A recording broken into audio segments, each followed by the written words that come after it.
یہ جو گفتگو چل رہی ہے وہ سمعیات کی چل رہی ہے. جی سمعیات میں سے ایک ہے رؤیت باری تعالی، جی ان میں سے ایک ہے معراج. جی ذہن میں رکھیں مشہور معراج ہے، ورنہ یہ دو چیزیں ہیں، ایک کو اسراء کہا جاتا ہے، ایک کو معراج کہا جاتا ہے. جی اسراء کیا ہے؟ مسجد حرام سے مسجد اقصیٰ کا سفر. جی اس کو اسراء کے نام سے یاد کیا جاتا ہے. اگلا سفر ہے وہ بھی اسراء میں شامل ہو سکتا ہے، لیکن اس سفر کو معراج کا نام دیا جاتا ہے. جی ٹھیک ہے، تو ذہن میں رکھیں اگلا سفر بھی اسراء بن سکتا ہے، سارے کا سارا بھی معراج کہلا سکتا ہے. جی اس سے اگلا سفر بھی رات کی سیر ہے، لہذا اسراء ہے. جی اور معراج کیسے ہے؟ معراج مسجد اقصیٰ سے آسمانوں کی جانب، یہ معراج تو حقیقی ہے. یہ جو ہے یہ مکہ سے مسجد حرام سے مسجد اقصیٰ تک جو سفر ہے یہ معراج کے لیے ہے، تو لہٰذا مقصود کے لحاظ سے یہ بھی معراج کہلا سکتا ہے. جی کہنے کا مقصد ہے کہ کہا معراج جاتا ہے تو یہ غلط نہیں ہے، حقیقی طور پر نام دو اس کے ہیں اسراء اور معراج. جی ٹھیک ہے، لیکن مکمل کو اسراء کہیں تو یہ بھی کہا جا سکتا ہے، مکمل کو معراج کہیں تو یہ بھی کہا جا سکتا ہے. بات ہے یہ ذہن میں. مصنف رحمہ اللہ تعالیٰ نے تابعی علیہ رحمہ نے دونوں کی طرف اشارہ کیا ہے. وقد اسری بالنبی صلی اللہ تعالیٰ علیہ وآلہ وسلم وعرج، اسراء اور معراج دونوں کی طرف اشارہ کرا. اتنی بات سمجھیں. ابتدا میں فقط معراج کی بات کی، والمعراج حق، معراج حق ہے. فقط معراج کی بات کیوں کی؟ توجہ رکھیے گا. یا تو اس مجموع کے لحاظ سے، پھر تو کوئی سوال نہیں ہے، یا مسجد اقصیٰ سے عالم بالا کے لحاظ سے ہی کہا ہے تو فقط وہ بات کیوں والمعراج حق کیوں کہا؟ اصل میں اتنا اختلاف اسراء میں نہیں جتنا معراج میں. ٹھیک ہے نا. تو اس لیے جو لوگ معراج میں اختلاف کرنے والے ہیں ان کا رد کرنے کے لیے ابتدا میں ہی کہہ دی والمعراج حق، معراج حق ہے. بات آپ سمجھے نہیں؟ یہ بات ذہن میں رکھ لیں، اس کی کچھ تفصیل آگے آ رہی ہے. اسراء اور معراج کے کو تین بڑے حصوں میں تقسیم کیا جاتا ہے. ایک ہے مسجد حرام سے مسجد اقصیٰ تک کا سفر. یہ جو سفر ہے یہ چونکہ قرآن عظیم سے ثابت ہے. سبحان الذی اسری بعبدہ لیلا من المسجد الحرام الى المسجد الاقصى الذی بارکنا حولہ. ٹھیک ہے نا. یہ کیا ہے؟ یہ قرآن عظیم کی آیہ مقدسہ سے نصاً ثابت ہے. اس کا انکار کفر ہے. اسراء کا انکار کفر ہے. اس کے بعد ہے مرحلہ معراج کا، یعنی مسجد اقصیٰ سے آسمانوں تک کا جو سفر ہے. یہ ثابت احادیث مشہورہ سے. ان کا انکار بدعت ہے، کفر نہیں ہے. ان کا منکر مبتدع ہے، بدعتی ہے، گمراہ ہے. سمجھے؟ کافر نہیں. پھر آسمانوں سے الی ما شاء اللہ تعالی، عرش تک یا بالائے عرش، الی اطراف العالم، الی الجنہ. اس میں چونکہ اختلاف ہے، اس کا جو انکار ہے اس کو ہم گمراہ بھی نہیں کہیں گے، لیکن مخطی وہ ضرور کہلائے گا. یہ بات ذہن میں رکھیں. جو اسراء ہے من المسجد الحرام الی المسجد الاقصی، اس کا انکار کفر.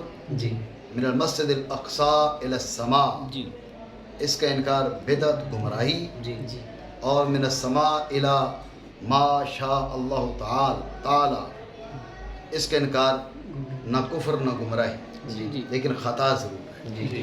بات آپ سمجھے نہیں؟ تو ہر ایک چیز کا اپنا حکم ہوتا ہے.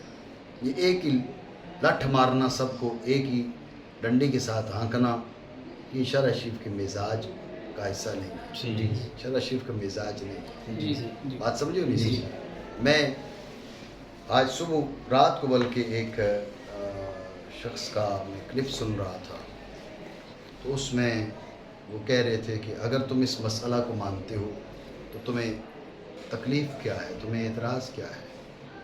جی تو یہ بات جو ہے میرا ارادہ ہے میں ان سے رابطہ کروں گا، ان سے بات کروں گا کہ بات ہے اعتراض یہ ہے کہ آپ جو حکم لگا رہے ہیں وہ غلط لگا رہے ہیں۔ بات سمجھے؟ مطلب میں حضور سید عالم صلی اللہ تعالیٰ علیہ وسلم آپ کے لیے میں مانتا ہوں کہ آپ نے اپنے سر کی آنکھوں سے ذات خدا بندی کا دیدار کیا، فقط دل کی آنکھوں سے نہیں، سر کی آنکھوں سے دیدار کیا۔ میں اس چیز کا قائل ہوں، میں اس کو مانتا ہوں، لیکن آپ اٹھ کے کہیں بھئی اس کو نہ ماننے والا کافر ہے، اس کو نہ ماننے والا گمراہ ہے، کافر چھوڑے، آپ کہیں اس کو نہ ماننے والا گمراہ ہے تو میں آپ سے جھگڑا کروں گا۔ کل کو اٹھ کے آپ کیا کہیں، آپ کہیں اگر آپ مانتے ہو تو آپ کو تکلیف کون سی ہے؟ تکلیف یہ ہے کہ آپ غلط حکم کیوں لگا رہے ہو۔ میں مانتا ہوں، میری فکر ہے، میرا نظریہ ہے، میرا عقیدہ ہے، لیکن حکم وہ ہونا چاہیے جو بنتا ہے۔ یہ مسئلہ مختلف فیہا ہے، ابھی آگے دیکھو نا، فرمائے ما کذب الفؤاد ما رأى، وہاں پر بات کریں گے۔ اس میں اختلاف ہے کہ قلب سے دیکھا یا عین رأس سے دیکھا۔ شرع عقائد کو اٹھا کے دیکھ لو، علامہ تفتزانی کہتے ہیں کہ درست یہ ہے کہ آپ علیہ وعلیٰ علیہ السلام نے اپنے دل سے رب کا دیدار کیا، لا بعینہ، آنکھوں سے نہیں کیا۔ تو اب آپ کہہ رہے ہیں، آپ کہیں جو دیدار خدا بندی کو نہ مانے آنکھوں سے، حضور سید عالم صلی اللہ تعالیٰ علیہ وسلم کا کے لیے، تو وہ گمراہ ہے یا کافر ہے، تو لازمی طور پہ اس پہ جھگڑا ہوگا۔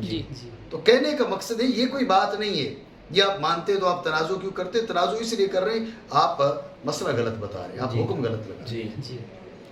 تو اس لیے ہر ایک حکم، ہر ایک چیز کا اپنا حکم ہے۔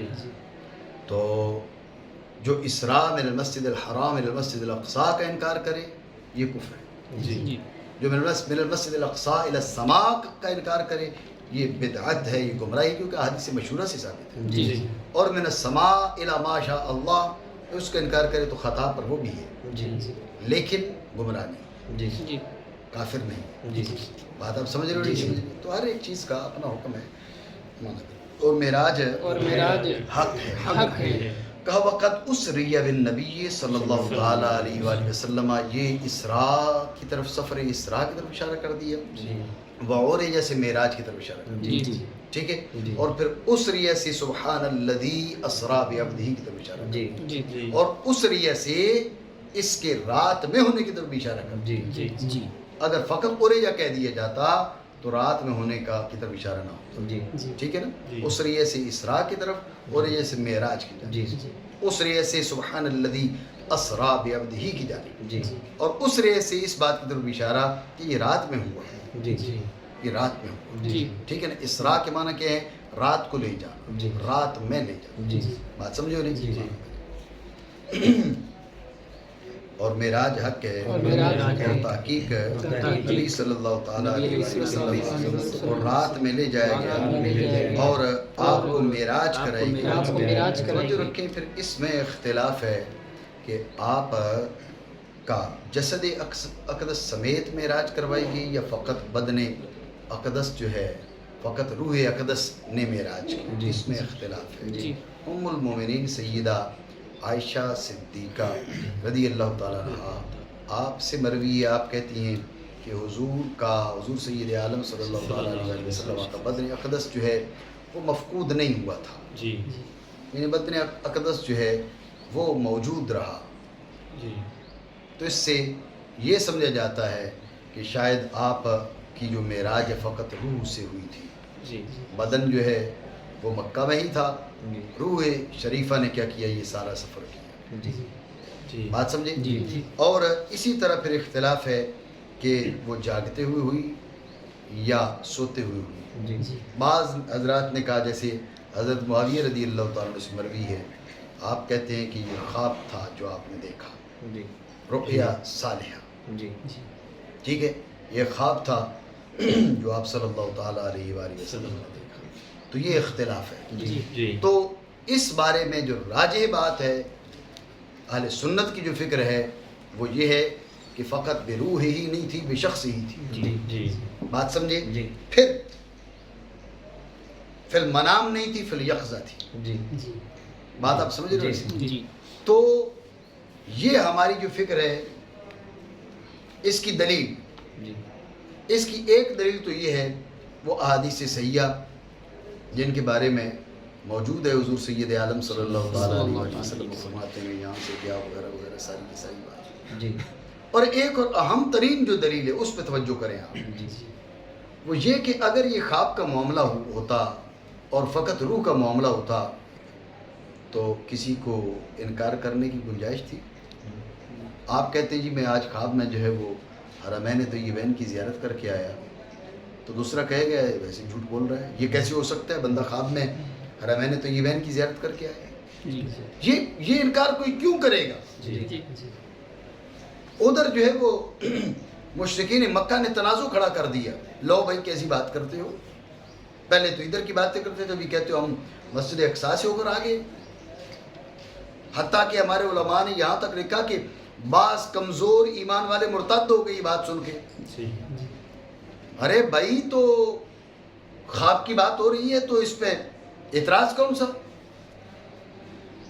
فقط خواب کی بات ہوتی نا تو مشرکین بھی اعتراض نہ کرتے، چہ جائے کہ ضعیف الایمان مرتد ہوتے.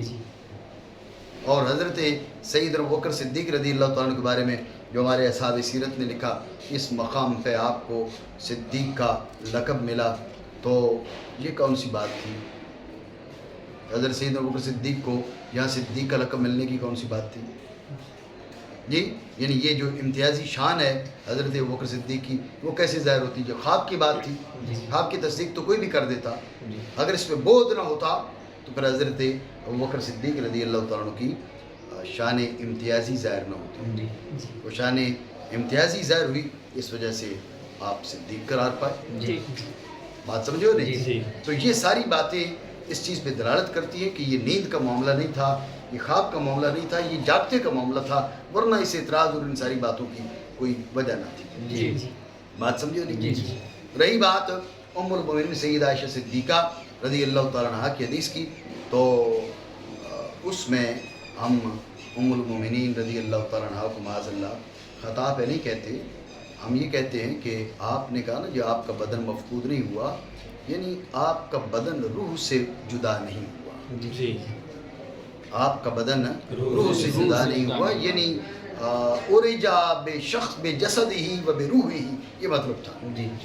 اکیلے روح نہیں گئی، روح سے بدن مفقود ہو گیا، نہیں، بلکہ روح اور بدن دونوں گئے، روح سے بدن مفقود نہیں ہوا. تو تم سمجھ رہے ہو کہ بستر سے مفقود نہیں ہو، نہیں، روح سے مفقود نہیں ہو.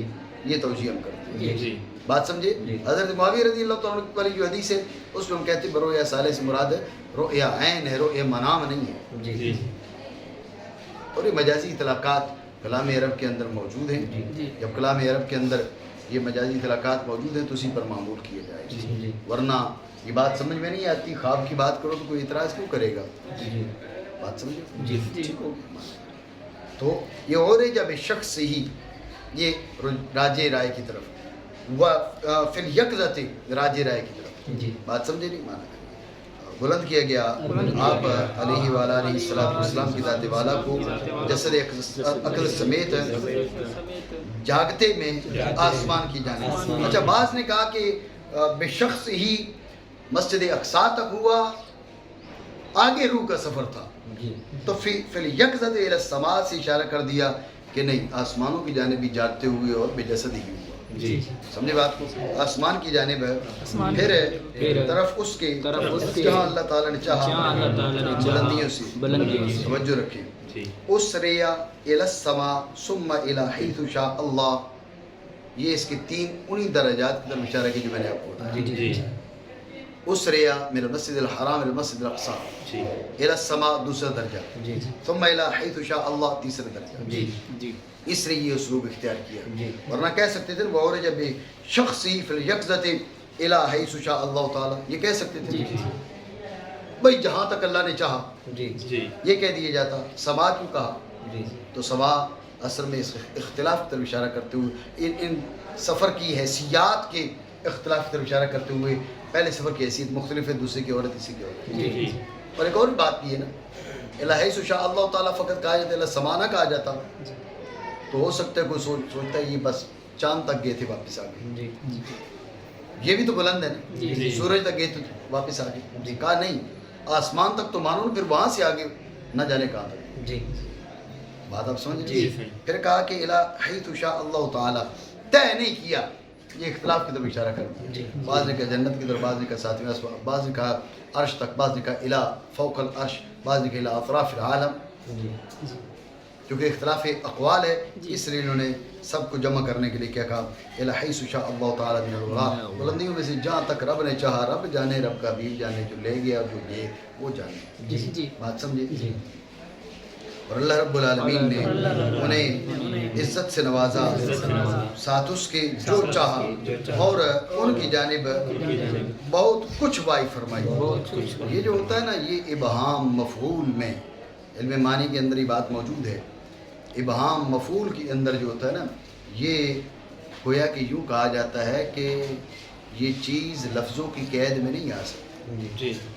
اوحا الی عبدہ ما اوحا، اپنے بندے کی جانب وہ وحی کی جو لفظوں کی قید میں نہیں آ سکتی. جسے کہا اوحا ما اوحا، جو وحی کی وہ کی.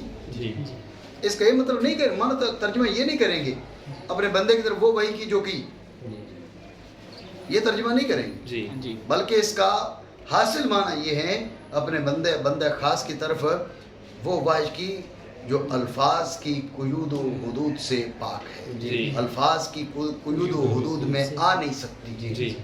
سمجھے بات. اور وحی فرمائی آپ صلی اللہ تعالیٰ علیہ وسلم کی جانب وہ جو الفاظ کی حدود سے پاک ہے. اب آپ نے اپنے رب کریم کا دیدار کیا یا نہیں کیا؟ کہا ما کذب الفؤاد ما رآ، دل نے جو دیکھا، دل نے جھوٹ نہیں فرمایا، یعنی دل نے دیکھا. اس سے اشارہ کر دیا کہ رآ بقلبی. ذہن میں رکھیں یہ مسئلہ مختلف فیہا ہے. اہل بیت کرام میں سے ایک بڑی تعداد، ہاشمیوں کی ایک بڑی تعداد اس جانب گئی ہے. عبداللہ ابن عباس رضی اللہ تعالیٰ عنہما آپ سمیت، وہ کہتے ہیں کہ رآ ربہ، حضور نے اپنے پروردگار کو دیکھا. دیکھا. عبداللہ ابن عباس کہتے ہیں ایک بار نہیں دو بار دیکھا. سمجھے. اور آپ کہا کرتے تھے کہ تم لوگ اس پہ تعجب کرتے ہو کہ اللہ رب العالمین نے جو خلیلی کا مقام ہے وہ حضرت ابراہیم کو دیا، کلام سے حضرت سیدنا موسیٰ کو نوازا، اور رؤیت سے اپنے حبیب کو نوازا. اس میں حیرت والی کون سی بات ہے؟ حضور سید عالم صلی اللہ تعالیٰ علیہ وسلم، آپ کا جو مقام اور مرتبہ ہے باقی سب سے عالی ہے، بڑا ہے. بات آپ سمجھو. لہٰذا حضور سید عالم صلی اللہ تعالیٰ علیہ وسلم، اس بارے میں کئی احادیث موجود ہیں، اور سیوطی رحمہ اللہ تعالیٰ نے خصائص الکبریٰ کے اندر ان کو جمع کیا ہے. حضور سید عالم صلی اللہ تعالیٰ علیہ وسلم نے اپنے پروردگار کو اپنے سر کی آنکھوں سے ما زاغ البصر وما طغى. ٹھیک ہے. نظر ٹیڑھی ہونا، نظر کا طغیانی کرنا، یہ کچھ بھی نہیں. ٹھیک ہے نا. اللہ رب العالمین نے اپنے حبیب کریم کو اس اعزاز سے نوازا کہ رب کریم کو حضور نے دیکھا. سمجھو بات کو. تو اللہ تعالیٰ آپ پر رحمت فرمائے اور سلامتی آخرت میں اور دنیا میں.